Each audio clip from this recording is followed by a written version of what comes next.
Welcome, everyone. This is Heather Ashamar. I'm so glad to have you here for Love Streaming Spotlight with Black and Brown Voices of Healing. And I'm so just honored and grateful to introduce you to Idara Bassey, or Bassey. I got it almost. So Idara was introduced from our friends Jamie and Marjorie. And I'm just so happy to meet you and to open up this platform for you to share from your heart all the gifts that you have as we talk about bringing ourselves more fully into the corporate arena and how you came to the beautiful blend that you have. I'm really excited to hear what you have to share because I feel like you are so holistically blended spirit and business. So thank you for joining. Indeed. Thank you so much, Heather Ash. It's a pleasure. Oops.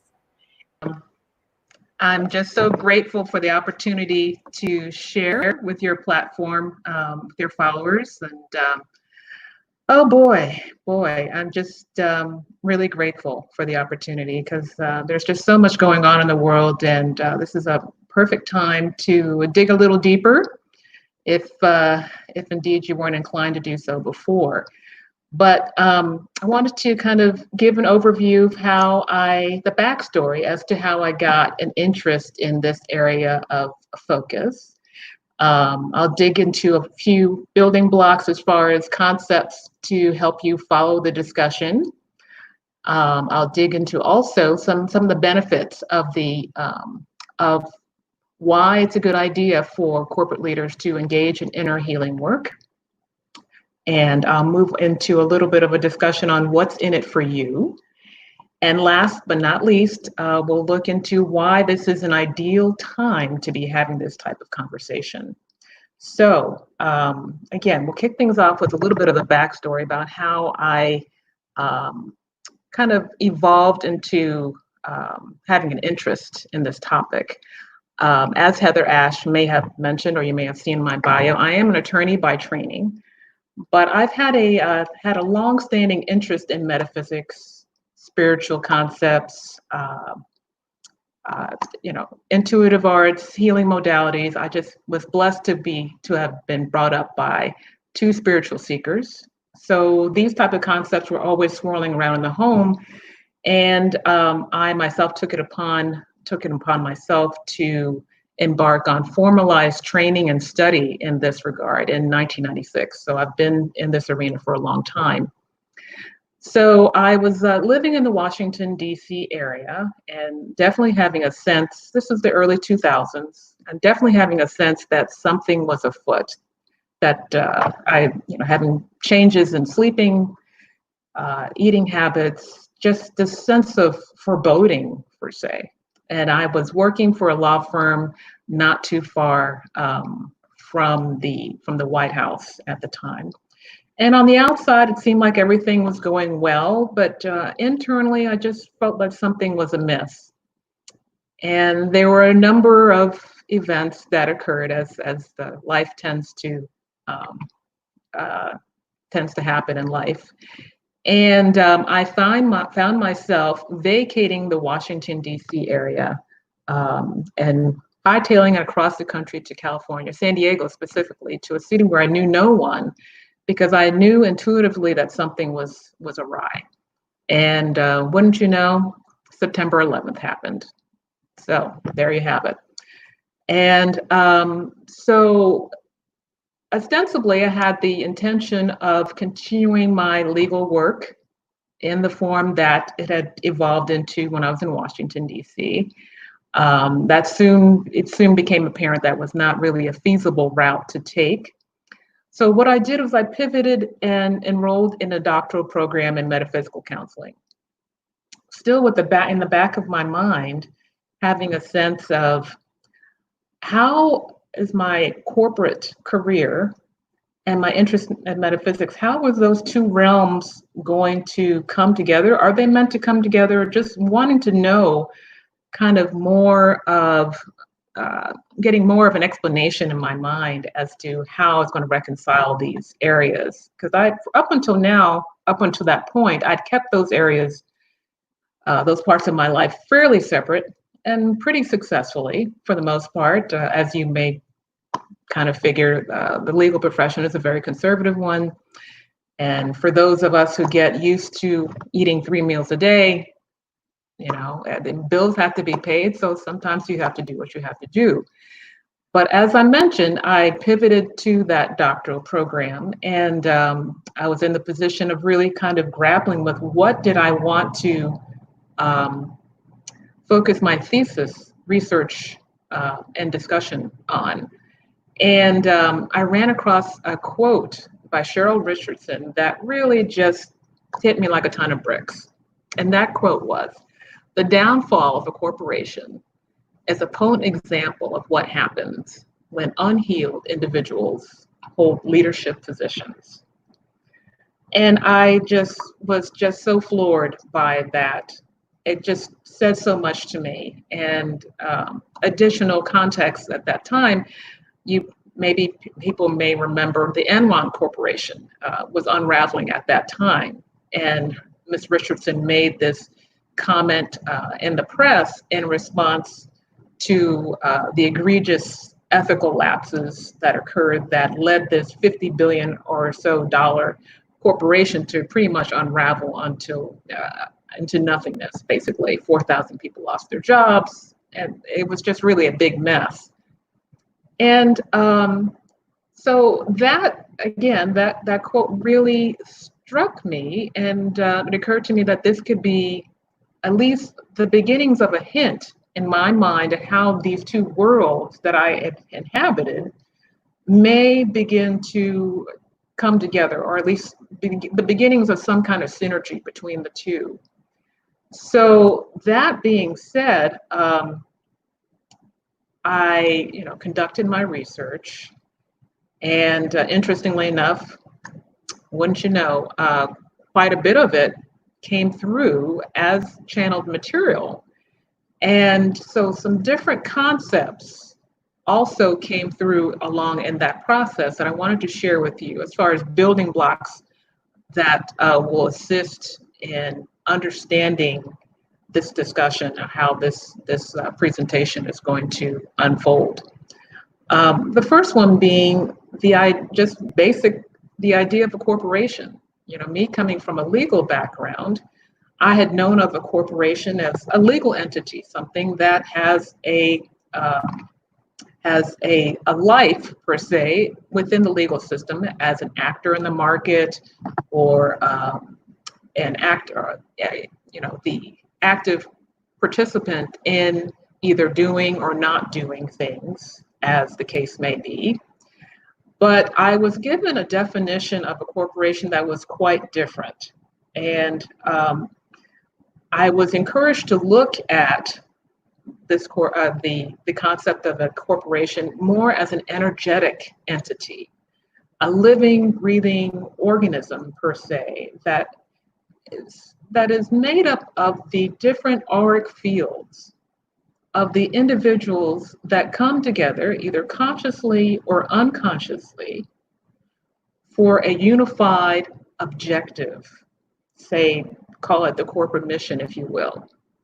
So that was an interesting twist on things, because we don't usually think of a corporation as a living, breathing organism, but really it is, in a matter of speaking. And the second concept that I was given was that I was being encouraged to reevaluate the idea of healing. What was healing in this particular context? Because you don't think of a corporation healing per se. So specifically, it came through me in the process that to look at healing in terms of a continuum per se. You start off on one end in an unhealed state, as was alluded to in the quote that I shared with you from Ms. Richardson, and then the healed state. So a continuum that hinges on the ability to flourish through one's higher self, the degree to which an energetic atmosphere is available to flourish as one's higher self. So you could make your judgments one way or the other as to whether somebody's an entity is making progress, depending on the ability for that to happen. So that being said, you could kind of get a sense of what fortunes may lay for a particular corporation based on what you're seeing at the top of the organizational chart. And to the degree that there's this level of unhealed, there are unhealed actors at that particular part of the chart, and the higher up that person is in that organizational or understanding, the greater reverberations it will have throughout this organism known as the corporation. So that being said, it stands to reason that there are some benefits to be had in having the leadership of a particular entity engage in inner work. Call it personal development work, call it coaching, call it energy healing, whatever term that might be more acceptable to get in the door, where you have people that are actively working on becoming more conscious in how they are deciding to show up in this entity. So one of the large-scale benefits of engaging in this type of inner work would really be setting the idea that it creates momentum as far as on the energetic level. And I wanted to give you one example that I really found fascinating. I had learned that Steve Jobs, the late former co-founder of the Apple Corporation, actually had a spiritual advisor. He regularly engaged in self-work with a Zen priest that everybody knew about.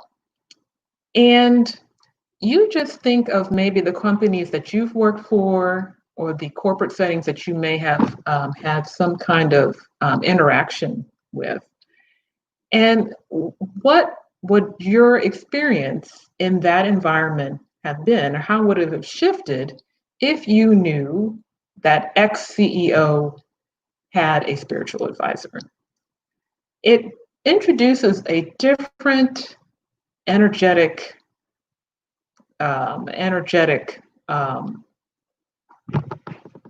concept within which you would be interacting with them. There's a certain level of, there's a certain type of set of values that is immediately demonstrated by just the knowledge that that is occurring. There's a level of the sacred that is introduced to an environment where maybe you may not necessarily expect to see that type of interaction or integration of such energies. So again, it may be a subtle type of thing, but there's definitely a different there's definitely a different situation unfolding, but for that, the presence of that type of interaction happening within the leadership of a particular corporation. The second thing that really, one of the second benefits to have an active regimen of some type of inner healing work on that level of organization is that it demonstrates a different quality of leadership by example. Again, if we go back to the example of Steve Jobs, it encourages people to look at their personal development a bit more seriously, or even to consider it if they had not done so before. even if that particular route that Mr. Jobs took may not be your MO, as far as maybe you're not a person of faith, or maybe you feel like energy healing is not the modality for you, but it does encourage a depth of a reevaluation of how it might be possible for you to show up in that environment that you may not have had if that example in the leadership was not available to you. And the third benefit that is also related to the previous two that I just highlighted is that it produces a shift in corporate culture. And how many times have we stuck our nose or tentatively stepped into a particular position, or decided to take on a role within a company or corporate setting and just run out the exit screaming because the corporate culture was so toxic that you immediately knew that this would not be an environment where you would flourish. Again, I bring you all back to the definition of healing, this continuum that I alluded to earlier.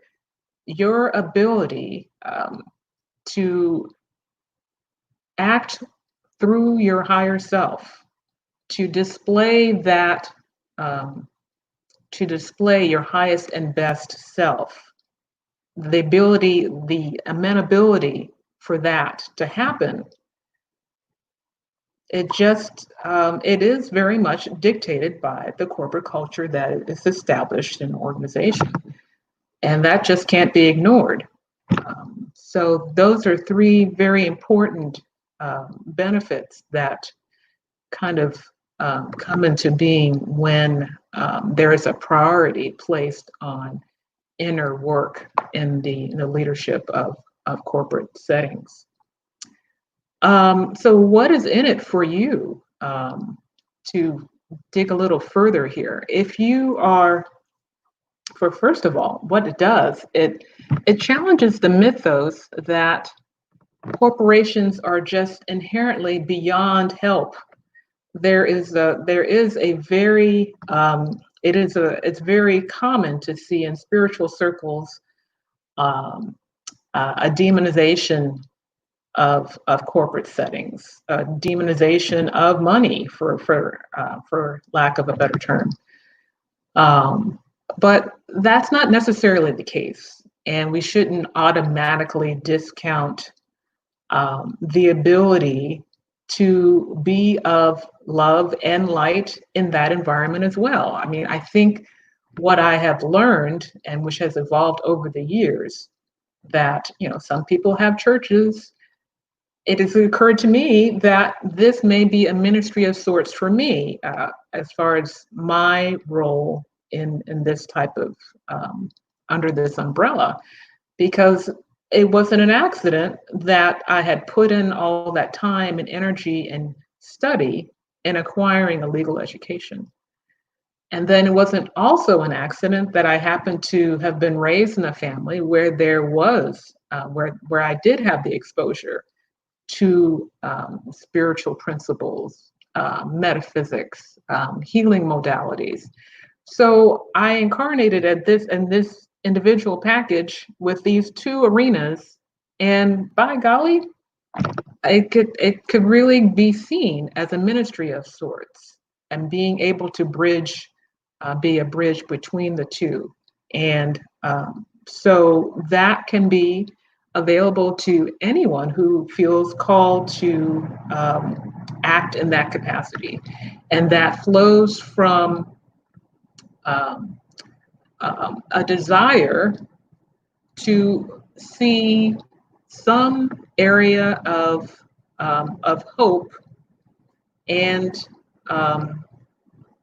an area there's some positivity that could possibly occur if things were tweaked in this type of environment. So you might be that person who plays that role in this particular aspect of things. So also, there's also something else to keep in mind too. If you happen to be involved or otherwise affiliated in a particular corporate entity, it gives you an additional basis or additional dimension to consider when deciding, well, is this really the place for me?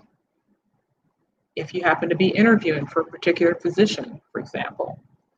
And I am under no illusions. I mean, I happen to be a woman of color, and this has definitely been an issue. How I can function optimally in such environments, and it is a definite concern. So the more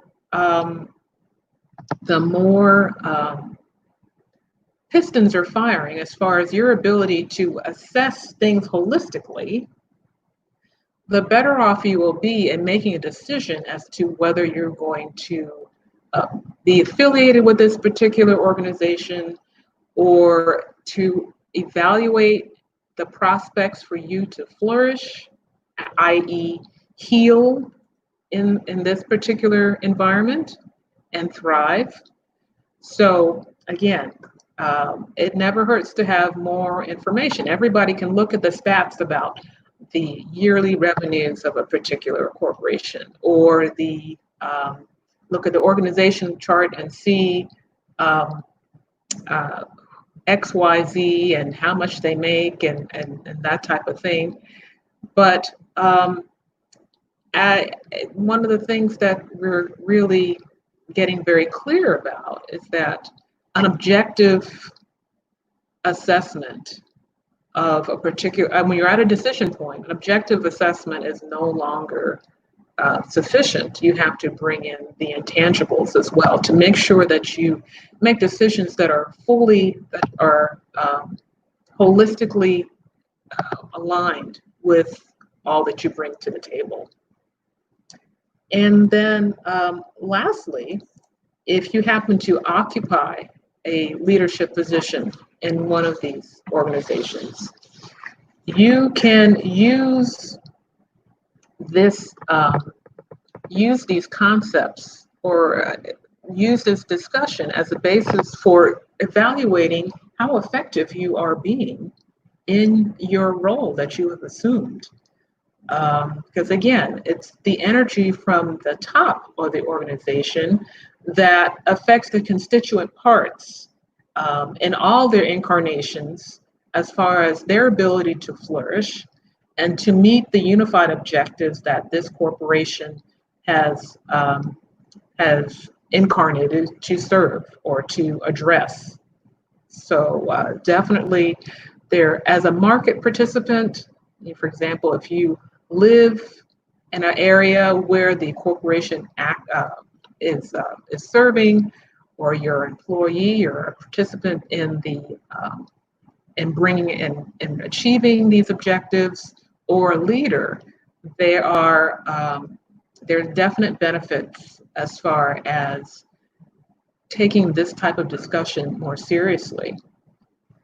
And as you can imagine, here we are, a couple months into shelter in place, this pandemic that's unfolding globally. Why is this an ideal time to be having these type of discussions?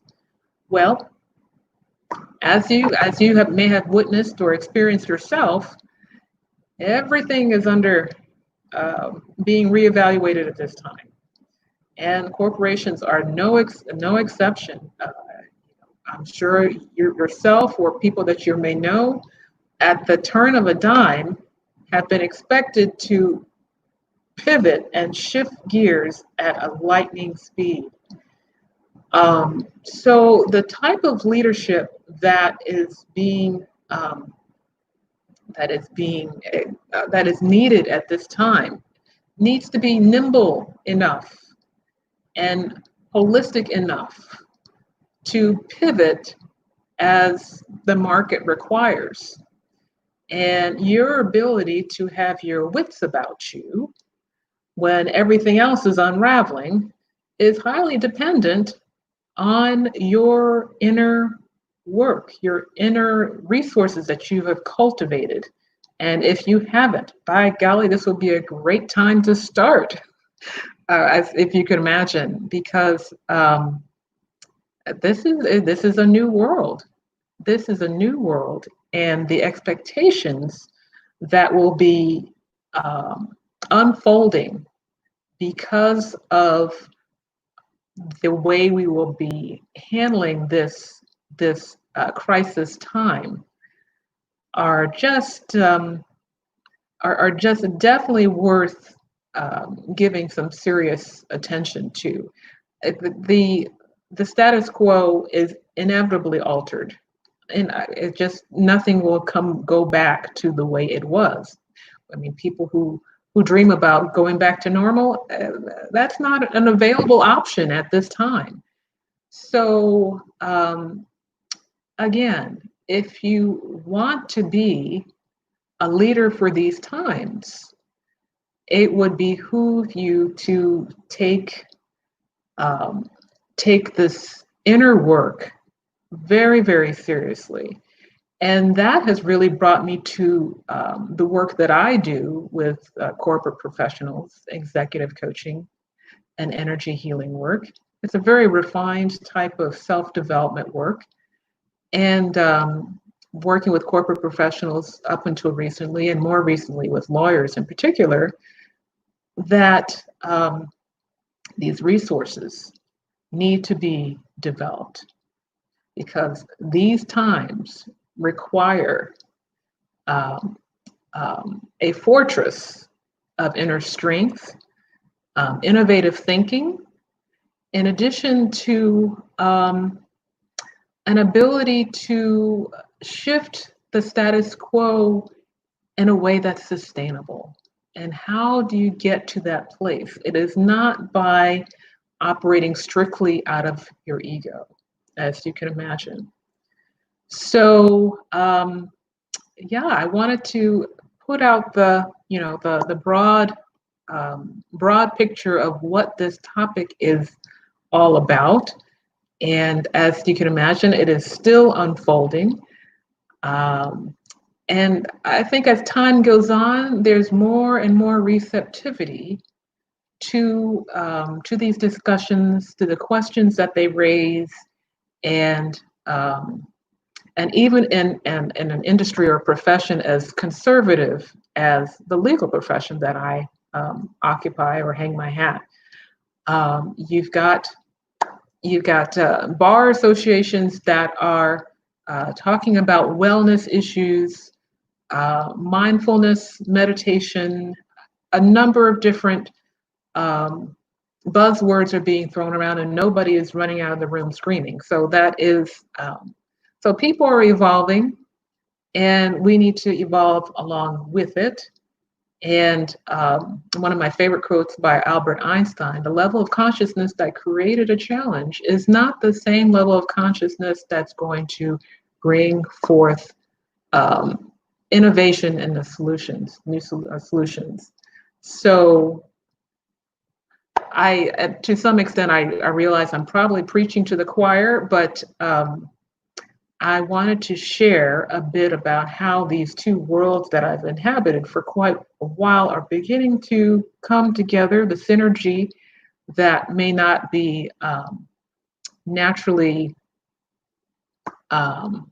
obvious on the face of things, but I'm happy that they are coming together because I think it can only provide, it only bodes well to see these, to have these kind of discussions and to see what new and inspired thinking and operations that corporations will be having in the near future.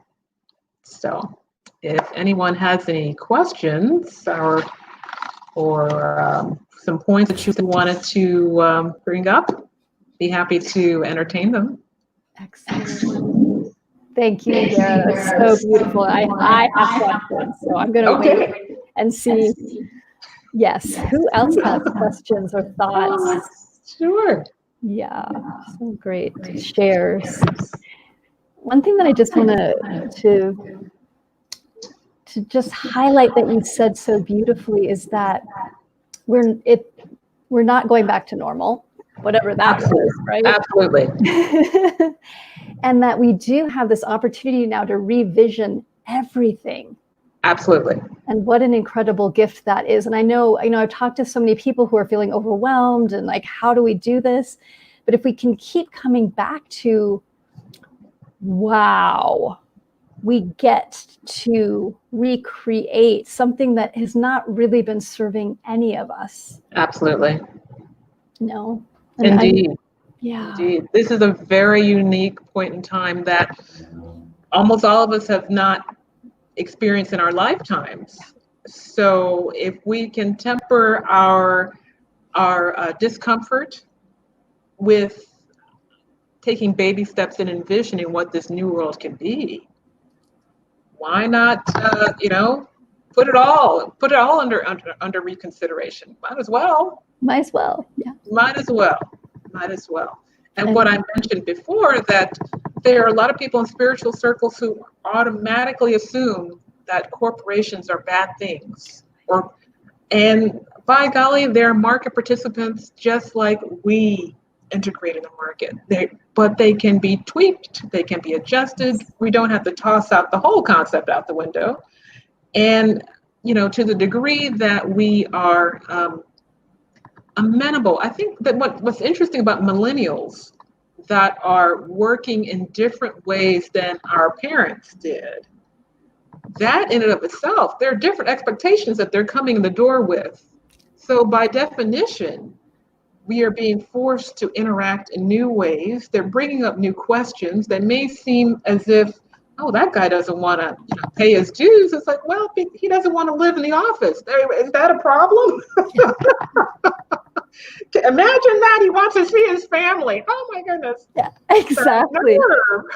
Oh my God, that is such a good point, because there is this clash right now of like, why aren't they being responsible? It's like they actually want to have a life outside of being a cog in a machine. Absolutely. Whoa. Absolutely. They actually want to see their children grow up. Yeah. Can you imagine that? Yes. Yeah. Yeah. So once you can get over this generational shift, I think new questions provide new solutions, so this is a very exciting time from that vantage point. And like, as I mentioned, my experience from September 11th to today, yes, it's a very different world. Yes. It's a very different world. We're having very different conversations. We thought, okay, surely September 11th, oh no, hold my beer. There's more. Yeah, exactly. Surprise. There's more. Yeah. Yeah. I could just remember as clear as day when Enron was unraveling. We thought, surely it can't get any worse. This is just an aberration. We can't have it. Yes. And since we've had plenty of examples. We've had plenty of examples that there's a little bit more digging to do. Yes. Yeah. Yeah. And I love what you like, the work that you're doing is so important, because like, I'll just say for myself, when I had a center in Berkeley for many years, and like, I think 4 or 5 years in, I had written my book. I was training facilitators. They were going all over the country to teach.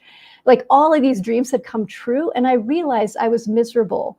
And I was frustrated because I was like, nobody's doing it right. What is wrong with these people? They're not flowing through and I was like, what is going on, sweetheart? And I had to get really honest with myself. And I had a good mentor at the time, but I like backed myself up to look at my organization and to track what had happened energetically. And it started with me, everybody else is wrong. And then I was like, absolutely. And it came right back, and I was like, I created this. And it was a horrible, beautiful moment in my life. Yeah.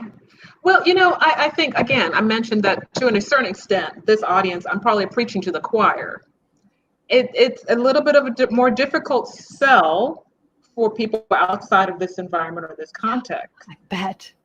But I can speak specifically about lawyers. The profession is in crisis. And by golly, that has a way of just breaking down whatever blockages that you had about energy healing. I think I feel terrible. I'm chemically dependent. I'm on my third marriage, and I'm just miserable. Hello. Yeah. So, but that's one thing I actually stress, that thinking like a lawyer got you to this point. And in order to create something new, you're going to have to accept the reality that there are other ways to be in the world. And there's new information that's available to you if you can just put aside that part of your brain.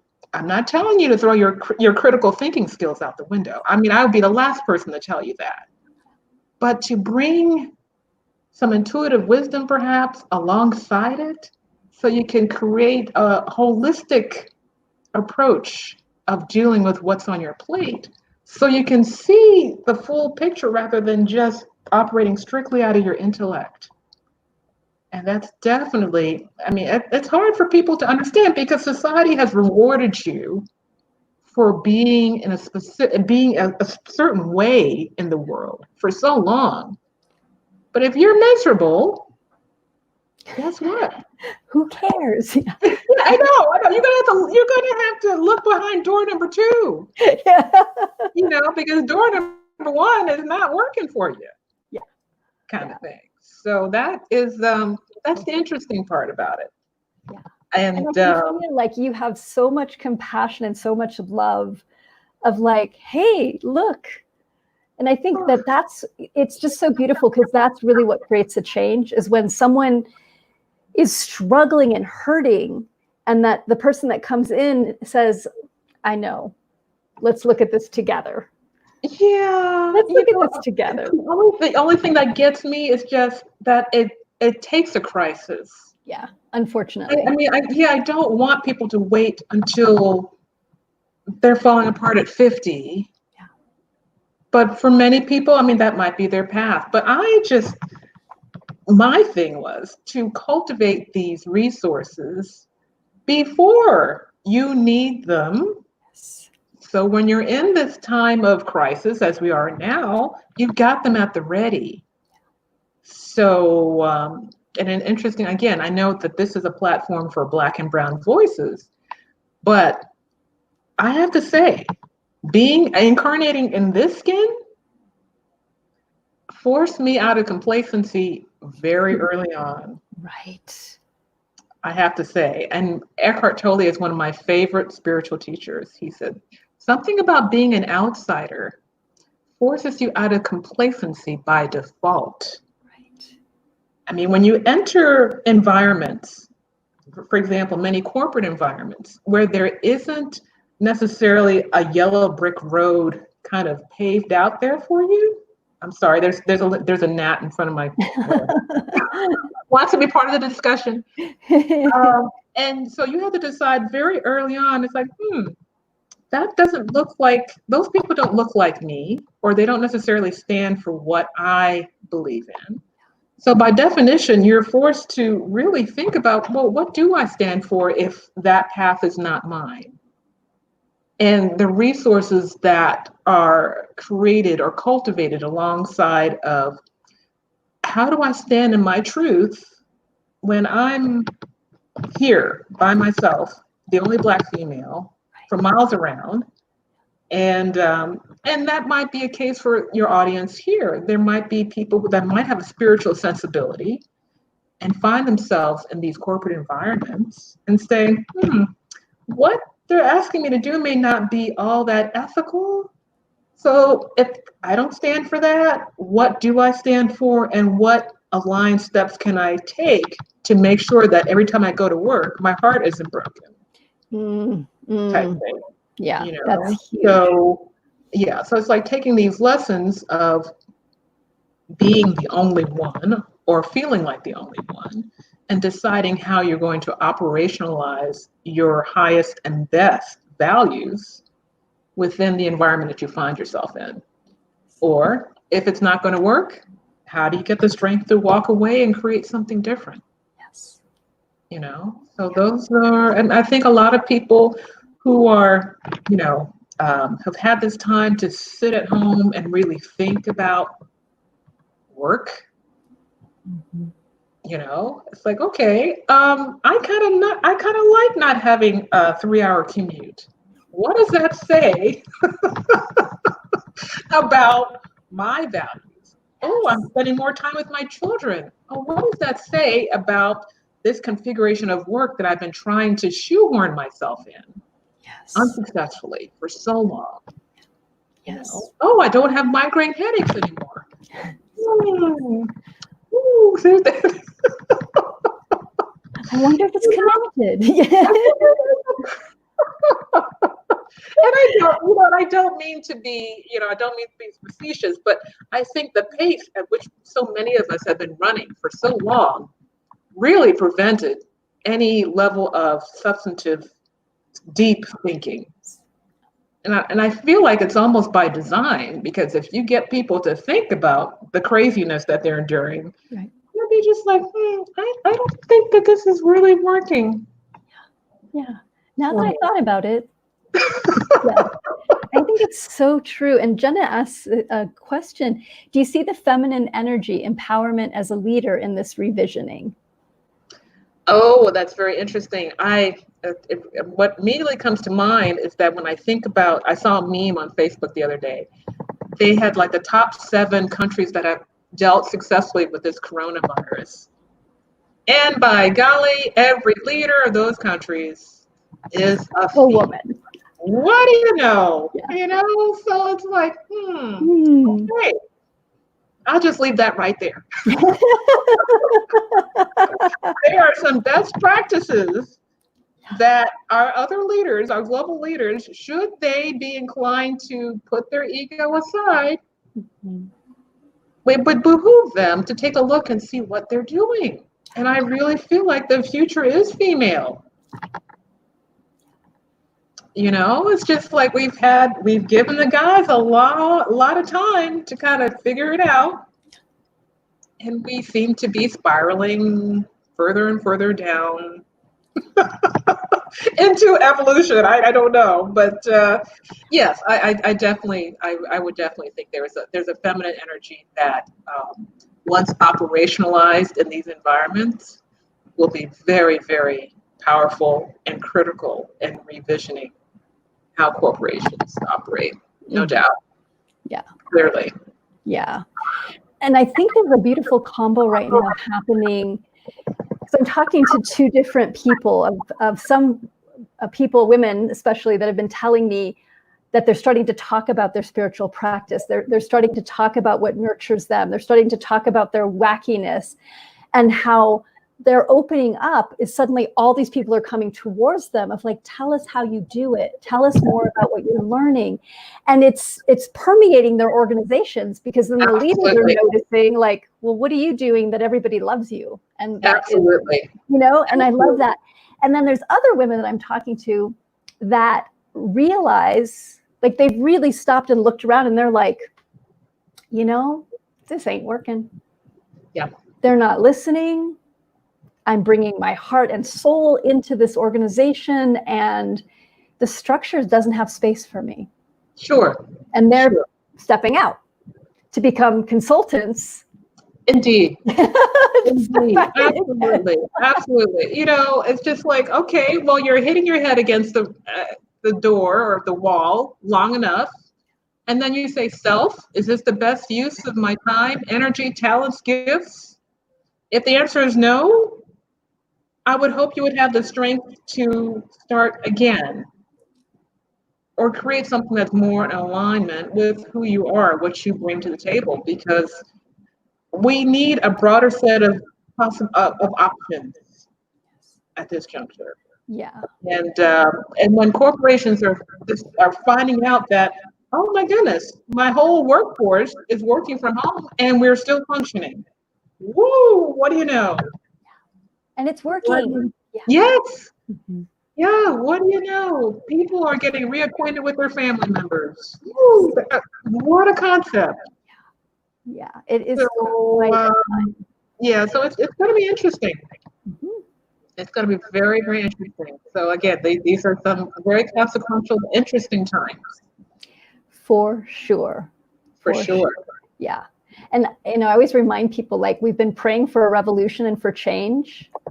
Here we are. Hello. Yeah. Like, but did we think it was just going to be like super simple? We just transition into the next age. Yeah, Of course, it's going to be just like turning on messy. Netflix or something. Yeah, or something.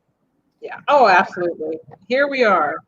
Here we are. So I would hope people are awake enough to really listen deeply to what their hearts are saying, and doing what they need to do to create more aligned situations, because life really doesn't have to be about perpetual suffering.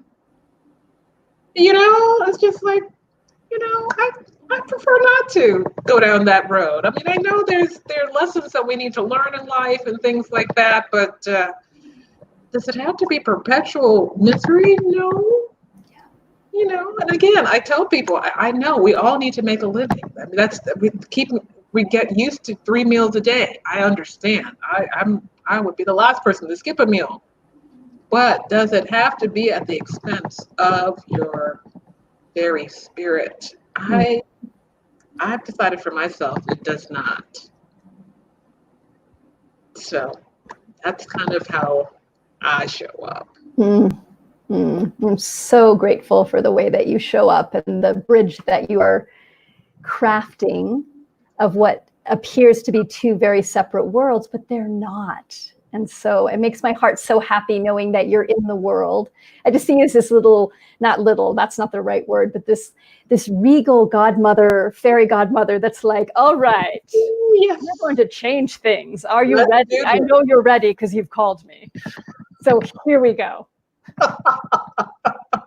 Here we go. And we're going to find the right language. I mean, it's surprising how much of this is just finding the right language. Yes. I can do the love and light thing just like anybody else, but I don't think the senior partner wants to hear about love and light. He wants to know something. Can somebody help him tone down his anxiety? Yeah, sure, we can do that. So he can be more effective. Yeah, so you can be more effective. So you can interact with your associates more effectively. So you could deal with your clients with more compassion. So it is finding the right language, because we're creating something completely new. Yes. And so there isn't an instruction manual per se, but one client at a time, one person at a time, one talk at a time. I mean, I found myself in 2018 giving a training presentation at the state bar office, training lawyers how to tap into their intuition. And I said to myself, I'm having an outer body experience. Oh, no.